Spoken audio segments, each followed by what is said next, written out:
Welcome to the Event Answer Studio. This gorgeous Luxe balloon garland is made from clusters of 8 balloons, and to make those clusters you need to inflate two 11-inch balloons anywhere between 6 and 10 inches in diameter. Press them against the table so that they're nice and round, and then tie them into a pair by wrapping the nozzle around twice and tying them in a simple knot. Make 3 pairs just like this, and then I'm going to make a 4th pair, but this pair will have one 17-inch balloon and one 11-inch balloon inflated at the same time. Just make sure that the bigger balloon is on the trigger side of your balloon inflator. That way, once the smaller balloon is inflated, you can pull it off while the bigger one continues to inflate. Tie these 2 balloons together into a pair, and now we can turn these 4 pairs into our cluster of 8. So take 2 pairs and overlap them so that the nozzles touch right in the center and it looks like an X. Then you're going to take 1 balloon from each of those pairs and wrap it around the other, and that will secure it into a quad. Now to this quad, we're going to grab another pair, slip it in so that the nozzles of this new pair are touching the nozzles of the quad.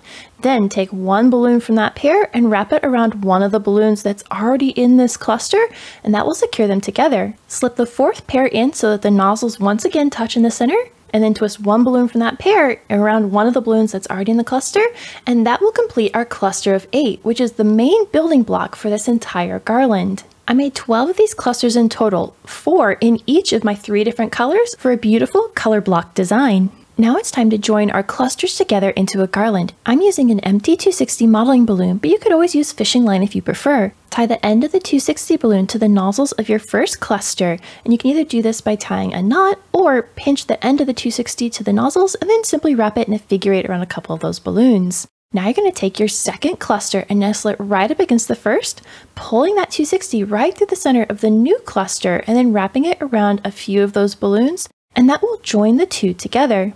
I'll repeat this process until I have 4 clusters all tied together in one garland.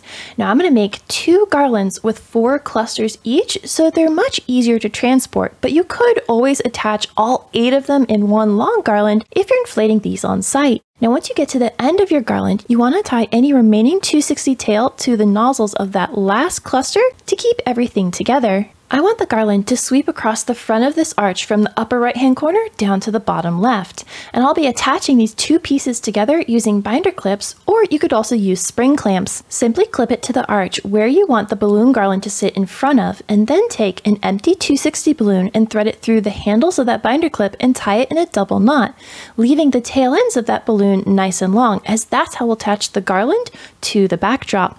Some people like to tie a double knot at the end of the 260 balloons so it creates a loop, and that would be another easy way to attach your balloons. Hold the balloon garland where you want it to sit in front of the arch, grab one of those 260 tails, pull it through the center of the garland, and wrap it around 1 or 2 balloons that are right in front of the binder clip, and the tension of that 260 balloon will pull the garland right against the arch and hold it in place. Now I'm going to join my 2 shorter garlands end to end to create one long garland across the front of the arch. I'm going to nestle the ends of them right against each other, paying close attention to my color placement so that they're evenly dispersed, and then use the remaining 260 tail that was left over from tying the garland initially to join the 2 garlands together. After securing the end of the garland to the bottom left side of the arch, I can now focus on taking this basic garland and turning it into a luxury garland by adding more clusters on the upper and lower side of it, creating a sweeping wave of balloons. To add in these extra clusters, I'm going to tie an empty 260 balloon to one of the balloons already in the garland, then nestle in one of the clusters, pulling that 260 through the center of that new cluster and wrapping it around a couple of the balloons to secure it in place. While holding on to the end of that 260 tail, I'm going to grab another cluster and nestle it just to the left of this current one, pulling that 260 through the center of that cluster, wrapping around a couple of those balloons, and then taking the tail end of that 260 and tying it back into the main garland.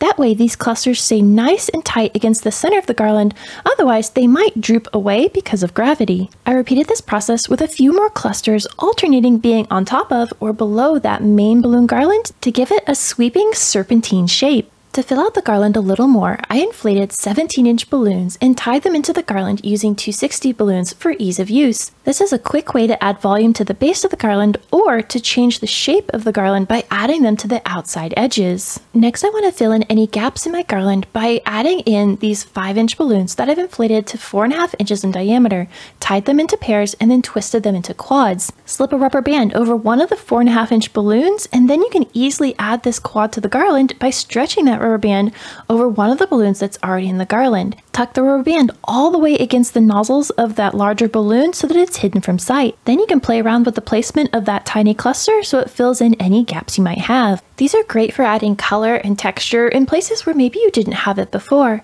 And here you can see just how big of an impact these tiny balloons add to my balloon garland. I balanced out the base of this design by creating a tropical floral arrangement. If you'd like to see my process for creating faux floral arrangements, you can check it out exclusively over on Patreon. I'll leave it linked in the description box below. If you enjoyed today's project, you should check out this video. And until the next time, remember, stay creative, everybody!